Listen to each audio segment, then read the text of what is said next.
Hi, I'm Tony Wagner, the Innovation Education Fellow at the Technology and Entrepreneurship Center at Harvard. I recently wrote a book called The Global Achievement Gap, which explores the new skills all students will need for careers, college, and citizenship in this global knowledge economy versus what's being taught and tested even in our best schools here in the U.S. This resulted in an extraordinary invitation from the National Board of Education of Finland to consult with them as they think about their comprehensive education system for the 21st century. I accepted because Finland is the highest ranked country in the world by any education standard. And I wanted to understand what is it that has gotten them this far and what might be some of the lessons we could learn here in this country.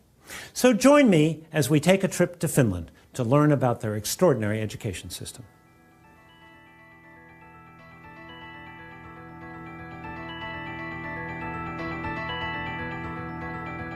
The question that is oftentimes asked when we get visitors from other countries to Finland, why are Finnish students successful? In Finland, families value education. They think that it's important.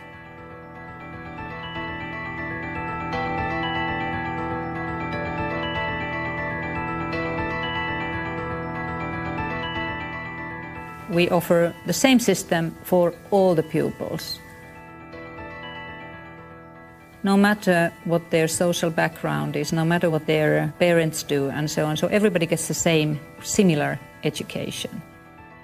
We have a consensus about what we want young Finns to be after. We want to provide a broad citizenship for every Finn.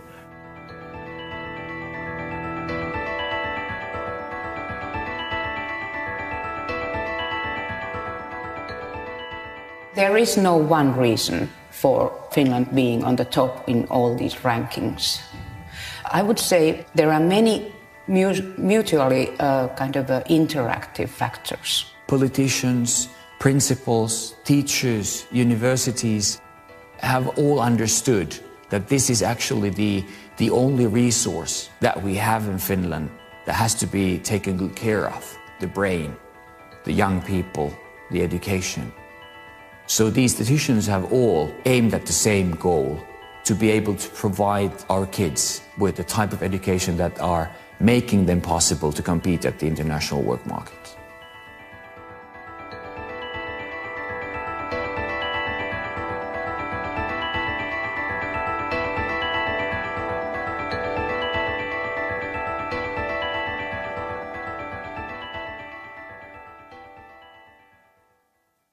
So how do you go about understanding a country's education system? Well, some folks like to start with the rules, the policies, the curriculum. My preference is to start with the students and understand their perspectives, and then go into classrooms.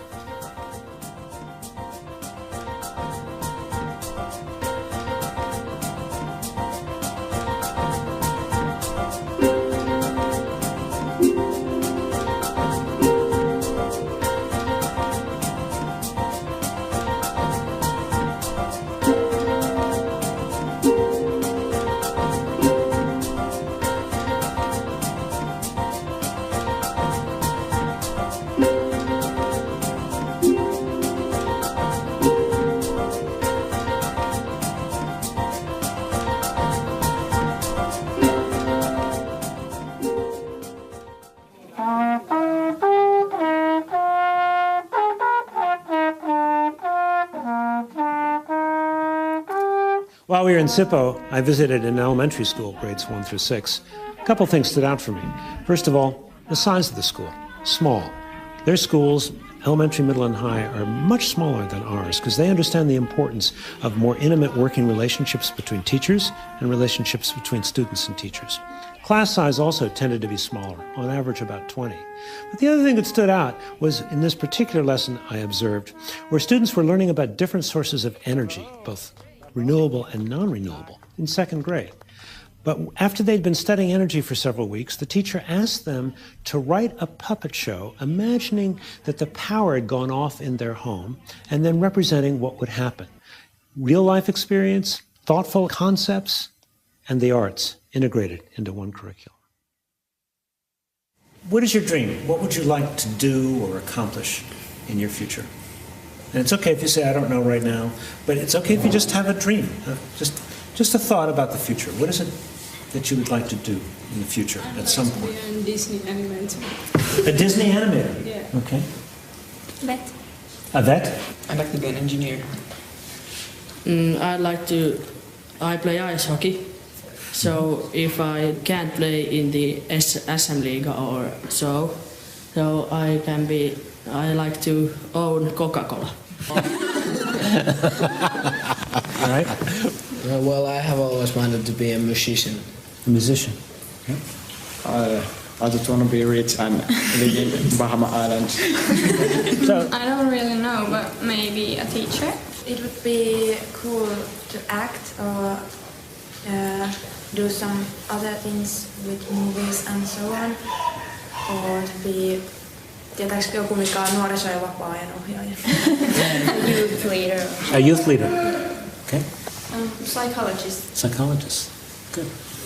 As you imagine your future as an adult and growing up, do you believe you want to have more than what you've got now? The same? Less? Your thoughts? I think the same would be because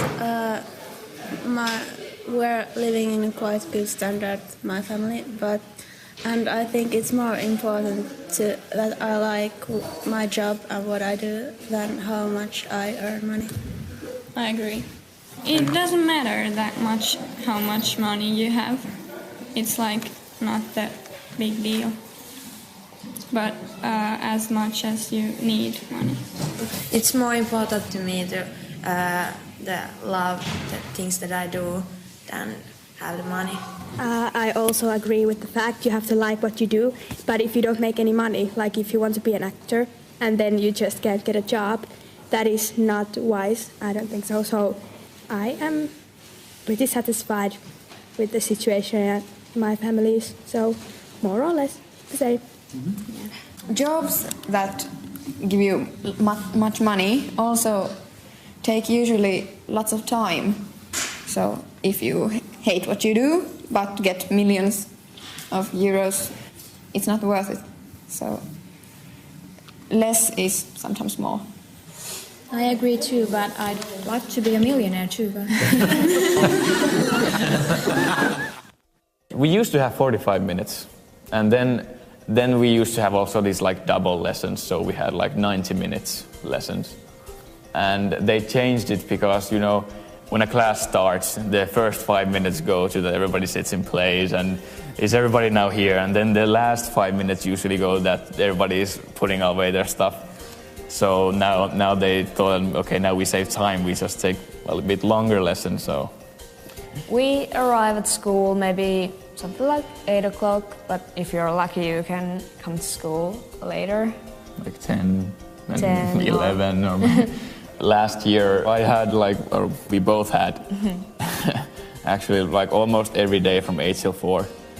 But when we're now seniors, so life is much easier now. So in the next period, when we have only like 4 courses or 3, so we have maybe some days we have only 2 lessons. We come to school at 12 and leave at 4, or come to maybe 11 and leave at 2. So it really depends how you do your course, how you choose them. Most people do this upper secondary in 3 years, but it's also possible to do this in 2 or 4 years. So of course if you do in 4 years, that means you have you don't have that many lessons every day. In my free time I see my friends, and I fence, sword fighting, and then I play with my computer. And I don't usually see my friends until the weekend because then you have more time. But I do sports, I do boxing or go to gym, or I spend a lot of time in front of the computer too. Facebook it's very easy to get addicted to.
So what can America learn from a small country like Finland? Well, the better comparison is actually with our states, which have substantial autonomy for their education systems. So we think it's actually interesting to compare the results from Finland with a state that has similar demographics, size, and population, and in fact was settled by Scandinavians, Minnesota. Minnesota, according to the last national NAEP test, our nation's report card, scored 4th highest in 8th grade math scores and 2nd highest in the country on 8th grade reading. But what most Americans don't understand is that our best is simply not good enough by international education comparisons.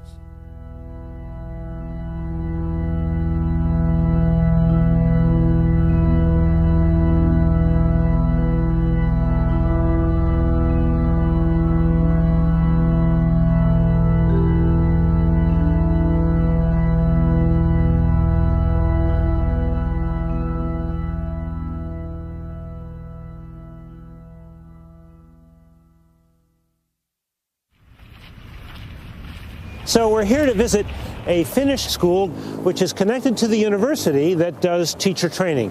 So what we expect to see are regular academic classes being taught by teachers who are also training student teachers. Here what we have is the lesson plan for the math class we're about to go visit with Johannes. And he outlines for us what was done in the previous lesson, which was the discovery of the Pythagorean theorem, which he just described to us. Now what we're going to apparently see is some oral calculation, proof of theorem, checking homework, how to calculate legs, that'll be interesting, written examples, individual practice, a short test of taught matter, and finally homework and self-evaluation. And it's a 75-minute class, so we're off to learn some math this morning. Mikä luku sopii x:n paikalle? X-potenssiin 2 on 64. This is a normal 8th grade math class, not tracked, not advanced. And yesterday this 8th grade class was discovering the Pythagorean theorem. So in some respects this is a fairly traditional class, teacher at the front of the room, kids facing the board. But one thing that's quite different is the fact that it's the kids doing the problems at the board, not the teacher. So that's the teacher's way of really trying to understand what these kids know and what they don't know. It's a dramatically better way of testing their thinking than just sort of collecting homework and grading it. Behind us, there are 7 student teachers who are observing this lesson as a part of their basic training. They are required to observe a large number of lessons, and not only just observe them, but then go back and in small groups critique and discuss those lessons. Oikeastaan we have very little testing, perhaps, you know. Yes. We don't have practically any testing until the end of the high school. Yeah, the matriculation exam. Yes. The more relaxed atmosphere that characterizes classrooms now seems to facilitate and improve learning and student motivation. We try to all the time say that it's up to you that you learn. Yes. And this is good for your future and it's fun to learn. So what did students have to do? You wanted them to understand this theorem. I wanted them to discover the theorem. To discover it?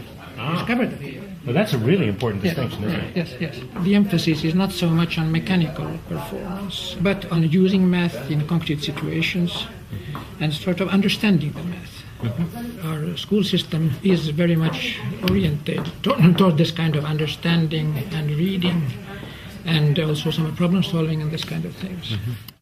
Teachers have always been revered in Finland. In the villages, they were the wise elders that people went to for advice and so on. But what is particularly striking about the Finnish story is how they have changed the nature of teaching. Teachers are no longer assembly line workers. Page 87 by October 5 in the textbook.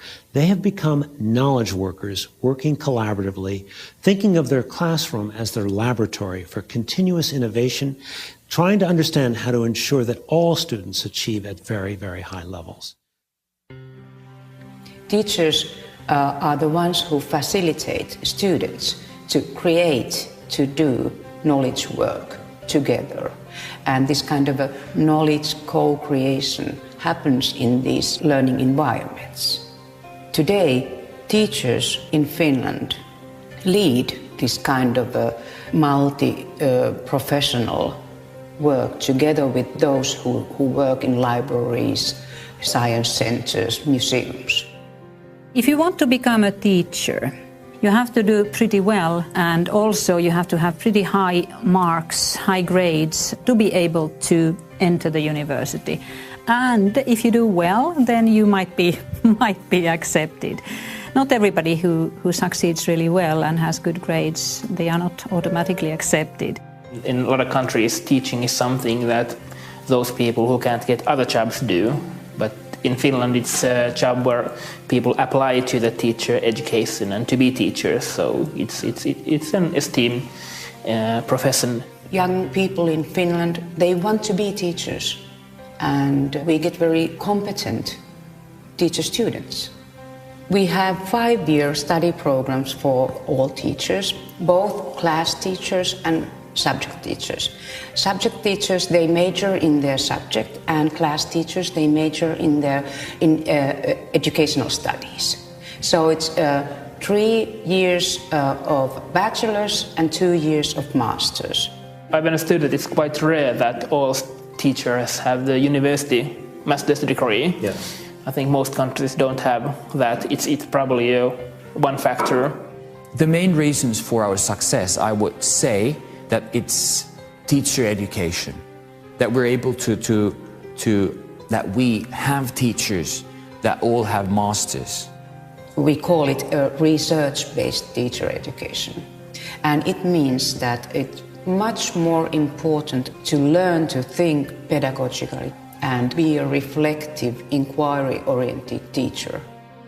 Even if you do extremely well in both your matriculation examination and have good grades in your report card, you cannot just walk in. So you have to do well also in the entrance examination.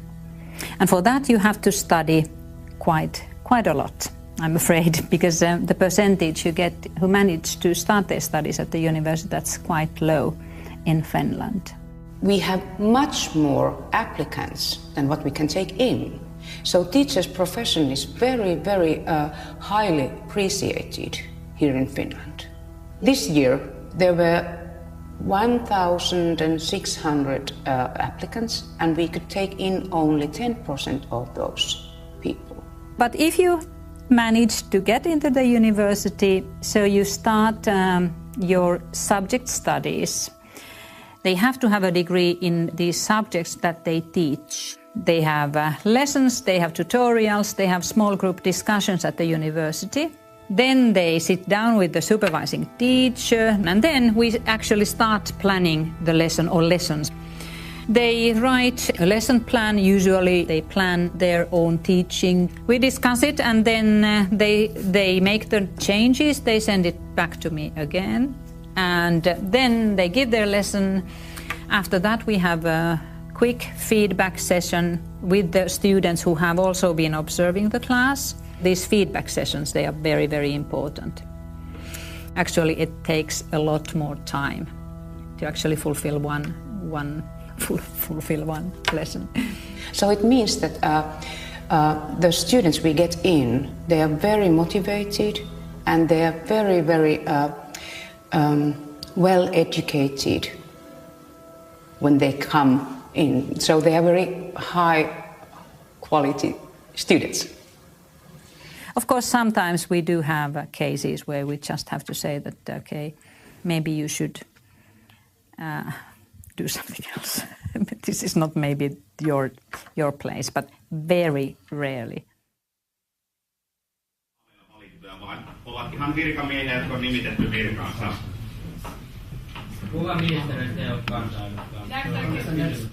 The beginning of the class is used as either warm up or cool down. The teachers talk about it in different ways, but it's a way of relaxing the kids and also engaging them. I'm also struck by the fact that this teacher has never seen this group of kids before, but his rapport and his interaction with them is just wonderful. Lively, interesting, fun, but also very academically demanding. 8 ihmistä samassa käymässä, ne edes tunne toisiaan. Miksi niitä kutsuttiin? Solukäyppä. He's using very primitive aids to actually teach a fairly basic content at the moment. The 3 questions at the top of each slide is, who is this person, what is the ministry, and what is the political party? Kyllä.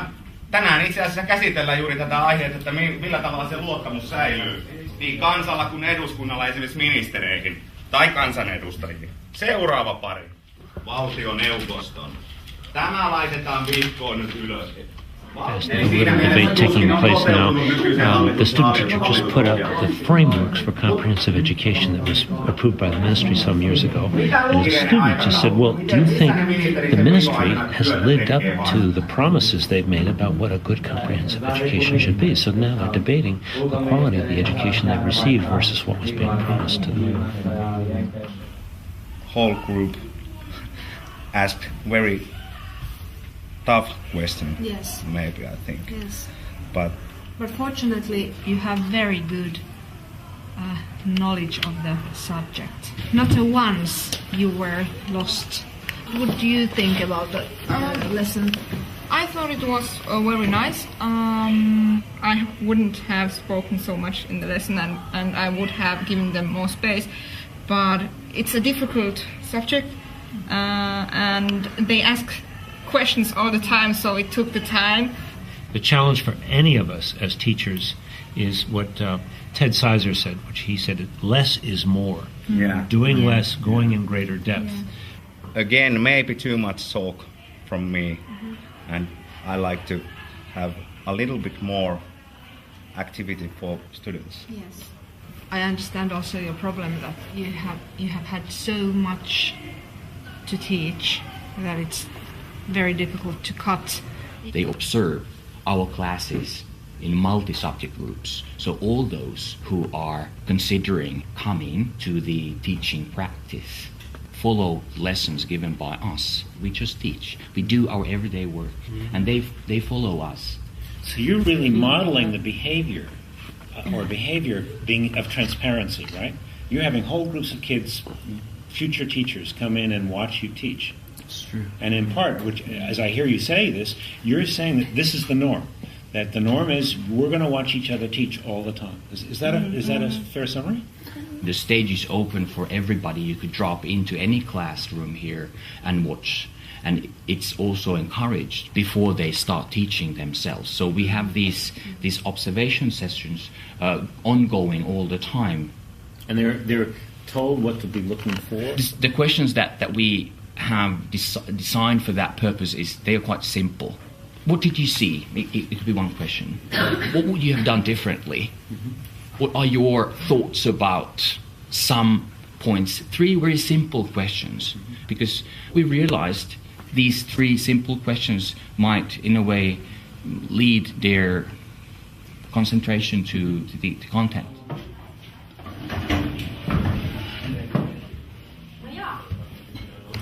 So this is a Swedish class. It's been taught entirely in Swedish, and this is a student teacher who is giving a formal lesson that was co-constructed, put together with the master teacher who is observing here in the back along with several other student teachers.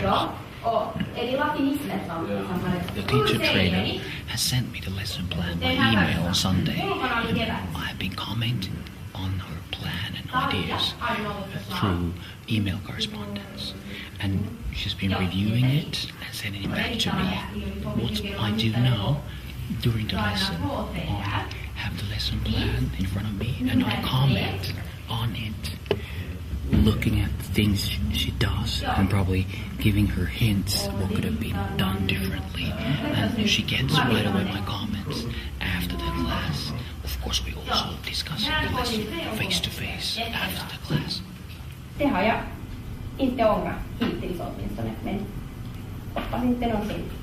She's quite well using other material, for example, a YouTube video and text from other resources, but going back to the actual resource textbooks after these introductory sections. John Goodlad, in his studies of high schools in the 1980s, discovered that teacher talk time comprised 85% of the lessons in American high schools across all content areas. So what are you seeing here in terms of teacher talk time versus student work time? I would like to see that it would be 60% the student and 40% the teacher. And I'm going to give a feedback to her that every time she would have had a chance to throw the ball in the classroom, she should have done it. So can you say a little bit about why you chose that video? Why did you show it? The theme of this lesson was the future and what these 15-year-old people are going to do after this class. They're going to high school or whatever. This song was quite good to support the theme, and I've learned that it's good to use just music or some listening comprehension exercises or something like that to cool down the class. And I've experienced that it works. Listening comprehension exercises and music is the best way to calm down a class that is a bit, how do you say it? Well, not that calm. Yeah.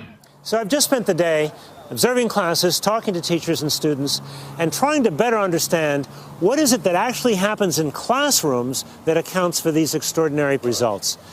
Several things we observed that were in common to all of these classes. These classes really focused on teaching students how to think, giving students a sense of being able to really actively engage in their learning, not penalizing mistakes. Finally, I was struck by the attention to detail in the ways in which these master teachers work with student teachers in their classes. There is a technique, a methodology, if you will, a national curriculum for preparing these teachers so that they get a great deal of classroom experience, they get a great deal of coaching on how to become a better teacher, and there's a clear understanding about what, in fact, is good teaching.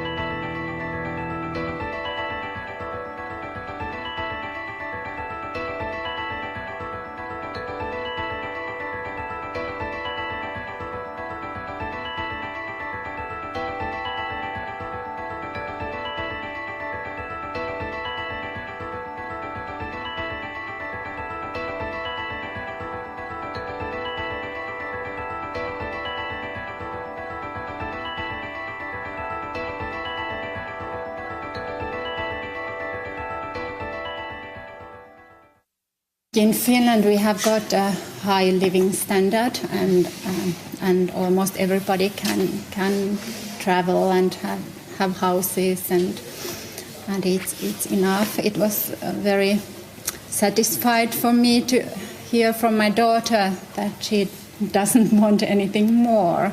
So I think it's good to have this and spend time to things that you like to do with people you love.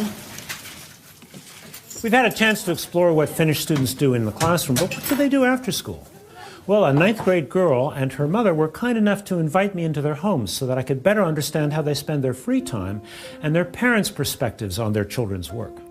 Yeah. So, you come home, how much homework do you typically have to do? We don't have that much. You don't have that much homework. Yeah. And you're in 9th grade? Yeah. So do you expect when you go to upper secondary you'll have more homework? Do you hear from students there? Yes. Yeah. How much? So how much do you do now? Do you do some every day or not even every day? No, not even every day. Not even every day. And so how many hours a week would you say? 3 hours a week? 3 or 4 hours a week? Yeah, but Finnish education system, way outperforming every other country. How do you understand that as both a teacher and a parent? a big part of it is that we take care of those children that are not doing so well at school. So we have got very qualified special education. Early interventions, we hear. Yes, we try to find out what's the problem behind the learning problems, because often it's something that we can avoid by teaching in different way.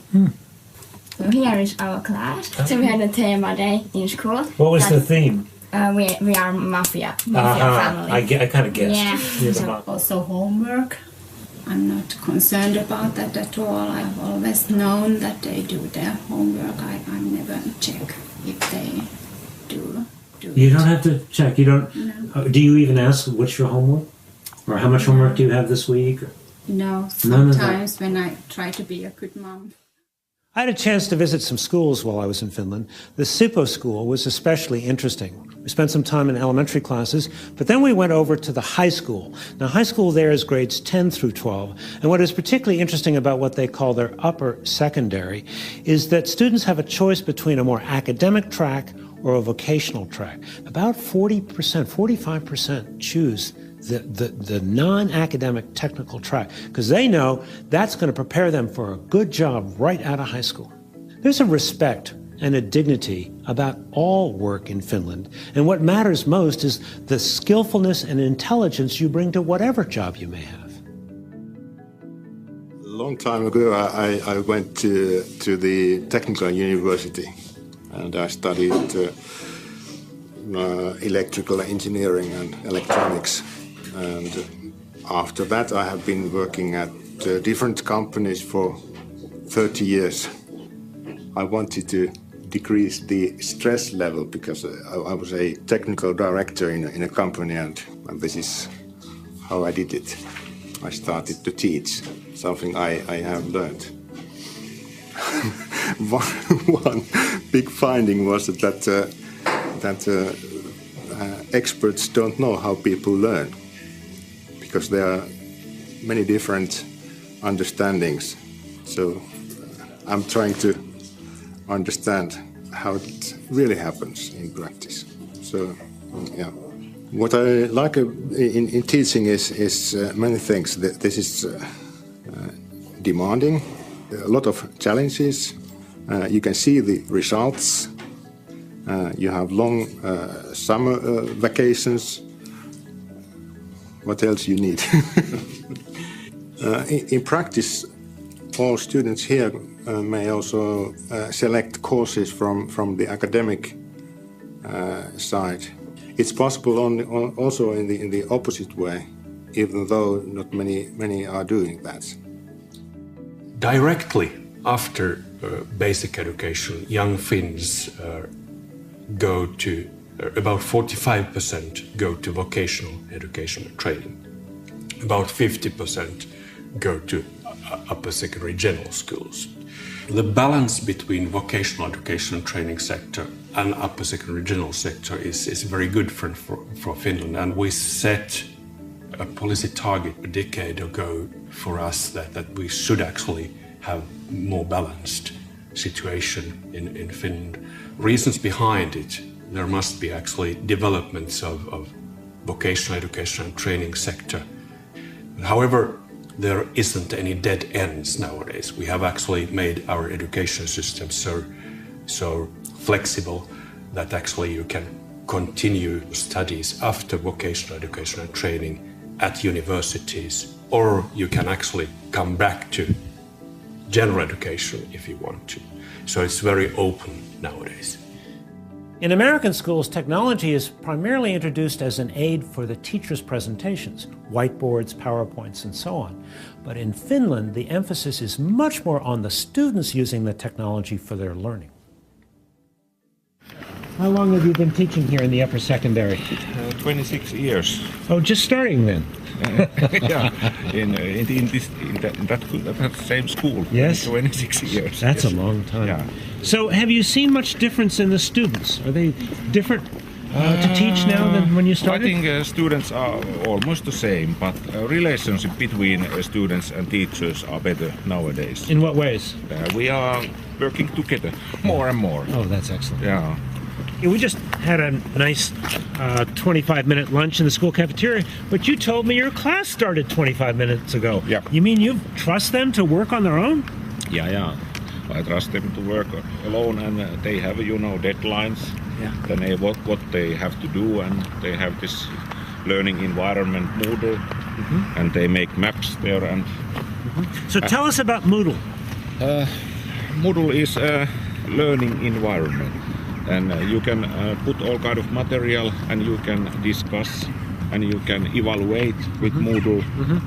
Learning is something to use cultural tools, all kind of tools. If you have a lot of tools, you can learn even more. And So it's like an online learning environment. It's online learning environment. Where they are sharing projects with one another? Yes. Everything where is shared, yes. Everything is shared. They're working on projects together online. Yeah. You're giving them lectures online that they can access? No, not lectures. But you give them problems or challenges that they have to solve. Yeah. So tell us a little bit about the class we're just going to go see. It is, I think there are some 20 students. And what are they going to be working on? They are working kind of geography study about African countries. Okay. Hanna, can you tell me what you're working on, please? I'm searching some information about African land, Togo, which is this. How much time do you have to work on this project? About 5 weeks. 5 weeks? Just to work on this project? Yes. And you're working alone for 5 weeks? Yeah. Is that hard? Well, I don't think so. It's actually, I kind of enjoy this. Yeah. I think this is quite fun. I have to do something in every category? Yes. Here I'm working on Zimbabwe's nature map, and I have to make one map on paper and one map in internet. Oh, I see. So you're also having to write here some answers that the rest of the class will see that will be shared from the software. And other students will comment on your work? Yes. Do you find this useful? Would you rather be reading a textbook and taking tests? I think this is quite a good way to learn. Use more of your own creativity, your own thinking, and your own ideas about how to create an effective mind map? Yeah, exactly. Niin, tuohon linkkiin sun pitäisi kopioida se sieltä sivun otsikko vielä. Tää kokonaan? Joo. Eli se, ja sit se laitetaan siihen kopioi liitä. Ja sit OK. Ja nyt kun sä meet sinne Moodleen ja painat tallenne, niin se tulee. We are studying business marketing. So at this moment, we are studying the social media marketing, which is a quite new area. You know, no one knows where the marketing in social media is going. So students are actually in the Facebook, which they love, trying to find out different kind of articles, especially about Facebook and marketing. They are using Wikipedia. It's quite interesting because when you see something new is growing, so you need to go right to it and to see where it's going to.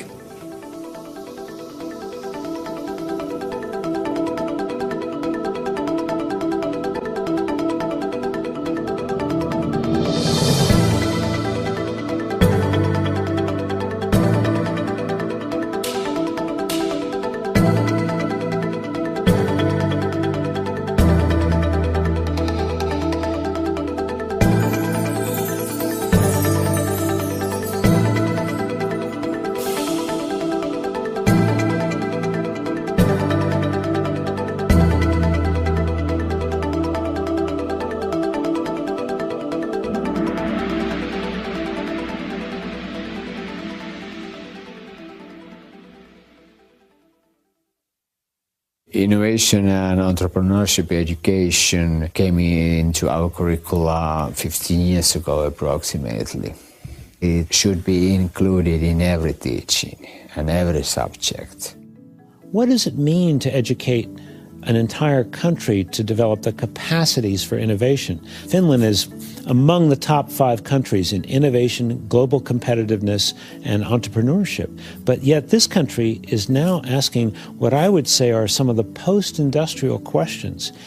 If education is to be something that maybe is for its own sake, to develop curiosity, to develop imagination, to develop social bonding and networks, what does that mean that we might need to do differently? How do we free up time and space for more exploratory learning, not just transmitting information, but giving young people chances to explore, to experiment, and to create new knowledge and new information?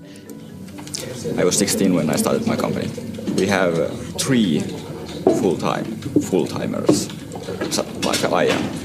So we go to school, but when we are out of school, then we do some jobs and marketing and such. It specializes in making home computers, and mostly we do gaming computers for kids like us. We know what we want, and that's what we do. So this is actually the main site. As you can see, there came my friend, and he's eating a motherboard. It's so easy. I can't lose any money, but I can make money if I work hard. Well, if it can provide us when we are graduating and don't get any better jobs, then it's good that we have somewhere to work.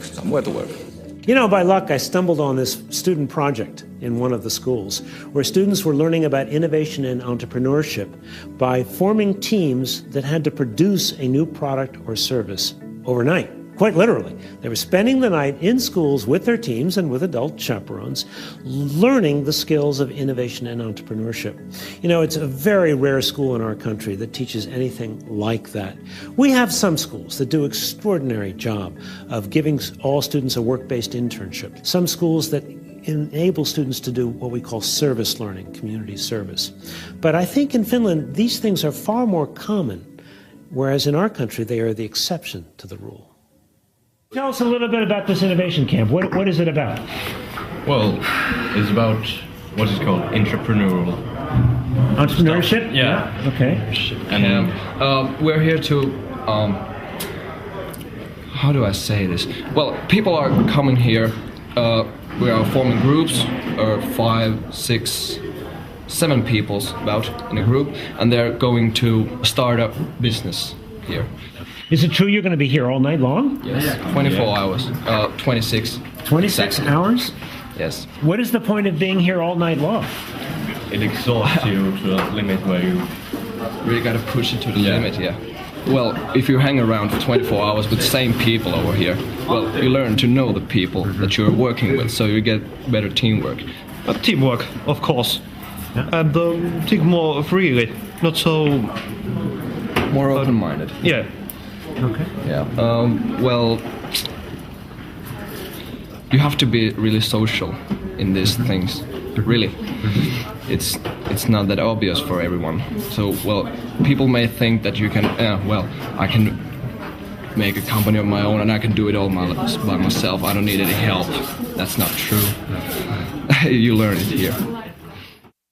Back in the 1970s, Finland realized it really could leave no child behind because every child was needed to be a part of the greater wealth of the country. So what have you done? You said you've been kind of creating your education system from scratch since the 1970s. What are its hallmarks? To be frank, we didn't start totally from scratch, but actually we formed comprehensive school in Finland during 1970s.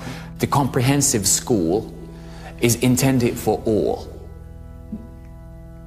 not segregating the age group. The parallel system refers to the system that is still present in Germany, for example, in the 5 first years during your education, at the age of 11, that they tell that you're a poor performing student, you're never going to end up with the academic profession. And that's like a weapon that they use, like a whip.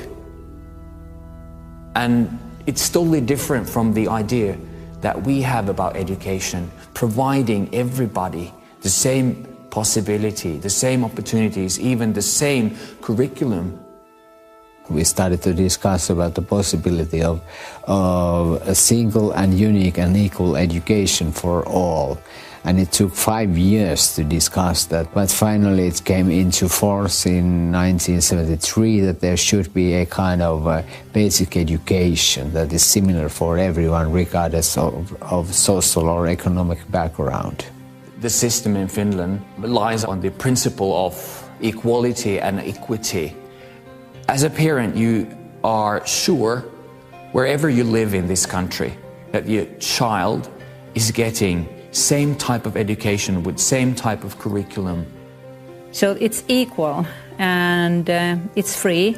They get all the materials free of charge. They get their food, lunches, even snacks like in our school, free of charge. It's very democratic in that way. Can you tell me about the balance between what is done nationally versus what is done locally? Yeah. Nowadays, Finnish state and actually Finnish National Board of Education sets core curriculum for basic education. It gives much leeway to schools and municipalities to operate. It's also blessedly brief, isn't it? I mean, your curriculum frameworks are about this thick, aren't they? It's about that. Which is really extraordinary when I think about our textbooks. That's true. In our society, we have a core curriculum, and then schools make their own curriculums, and they have lots of liberty in making their own decisions. Second phase was actually that during 1980s we moved teacher education and training to universities, so that all teachers are required nowadays master's degree in universities. We do not have any kind of an inspectorate. You know, there are no inspecting schools or teachers. We kind of trust to our system. You know, we have a whole system where principals are supposed to come in and formally evaluate the teacher. But you don't do that here, do you? In Finland, the school's education system is based on trust. That the teachers are trusted to do their work properly. If people are trusted, then they want to be worth that trust. They are more bound to be trustworthy. I think people perform better when they are trusted. They do a better job when they are not controlled, because nobody wants to be told what to do. So there is a huge trust to all levels in this educational system we have. Ministry trusts on the schools and this system, and parents trust on our educational system that allows you to act freely, concentrate on your individual way of learning how to learn. Actually, it took 25 years to learn how to trust. And in 1991-1993, when we localized the curriculum process I told you previously, we learned to trust each other. I think if people are always checking up on you, then you are just trying to show them that, or try to look that you are doing your job well. But if somebody really trusts you, then I think it's a basic human quality, wanting to be worth that trust. A compliance-based system, you know, is something we see around us all the time, where students are saying, what do I have to do to get a C or a B? What's the minimum? Teachers sometimes complying with the district mandates, districts complying with the testing requirements, everybody trying to figure out what's the minimum they have to do to just get by. So far, the trust has been very important. And I would like to say that why we can have trust is that we have trained and educated teachers so well. We can trust them. They are professionals in their field. And otherwise, we couldn't work, actually. If we set too strict guidelines for teachers and they are highly trained, why to bother? It's up to teachers to do their job. But trust is incorporated in many ways in Finnish society. You know, I've seen some wonderful schools in this country. Almost all of them were small. Almost all of them were startups in the sense that they were new, small schools within schools, schools of choice or charter schools. And almost all of them were based on trust. So there's no question in my mind that a trust-based system, trust with professionalism, can get absolutely better results. The question is, can we do trust at scale? I think it's a necessary experiment. We have to find out, because the compliance system at scale is simply a spiral downhill.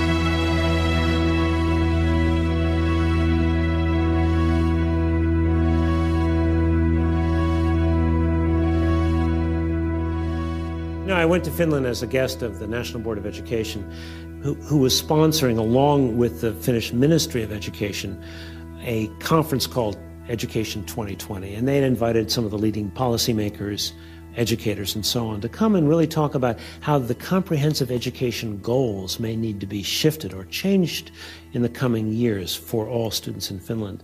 So the question we might ask ourselves is, how do we talk about education in a way that's not punitive, and in a way that's future-oriented, and in a way that grounds the conversation in the experiences and in the needs of young people themselves, as well as in our economy and in our democracy? So tell me about this 2020 conference. You're here today to talk about education in 2020. You're already the best in the world. What are you worrying about? Why are you thinking about 2020?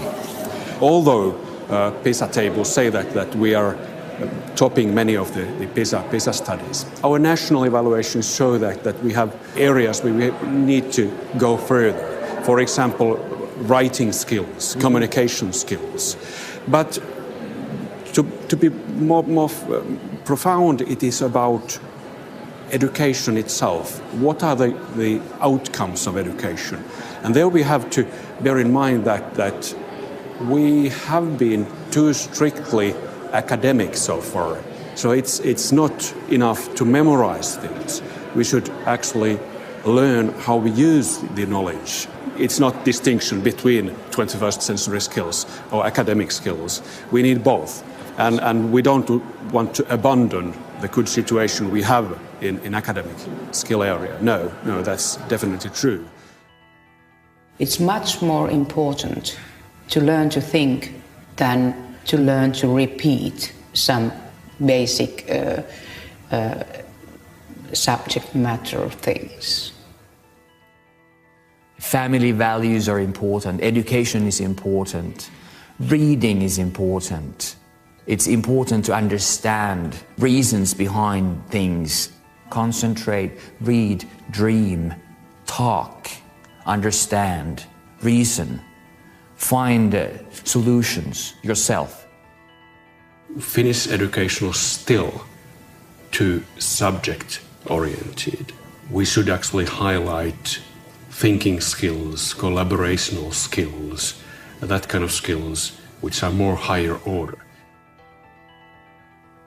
As we think about what has to happen in this country, it's not just changing what's taught and how things are taught, but really reshaping the teaching profession. And it's not about money. It's about teachers thinking of themselves as knowledge workers, teachers understanding that they have to be innovators in the classroom every single day as they think about bringing all students to high levels of attainment.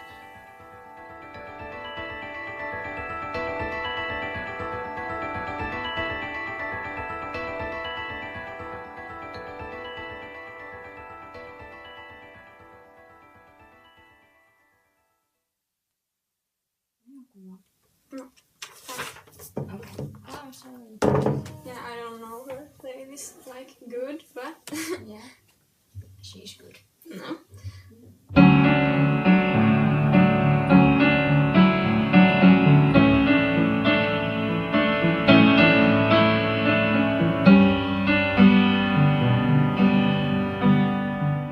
You know what most impressed me about my experience in Finland is the way an entire country has focused relentlessly on preparing all students for work and citizenship in the 21st century.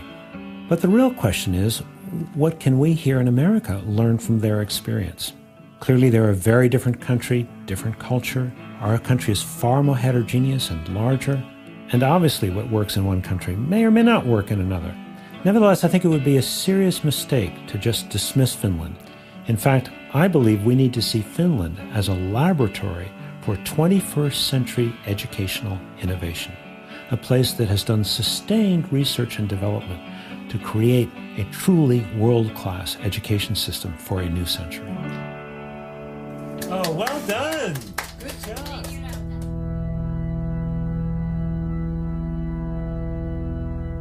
One of the most important lessons from Finland is that the business of school is learning, period. It's not sports, nor is it even extracurriculars. Nothing interrupts the learning process in classrooms. It is sacrosanct. A second valuable lesson is the way in which they have totally transformed the education profession over the last quarter century. Very high standards for admission into schools of education, so only the very top students become teachers. All teachers must earn a master's degree, which brings far more academic rigor into the classroom. And the kind of training these student teachers receive, where they observe master teachers and have their own teaching practices critically evaluated, really prepares them to enter into the classroom ready to engage all students. Yet a third lesson from Finland is the idea of less being more. Very few national curriculum guidelines which can be adapted locally. Class time is longer and there are fewer classes in the day, which allows students far more time to do projects and to go into greater depth in their academic studies. Then there are the ways in which Finland has focused on how best to motivate students.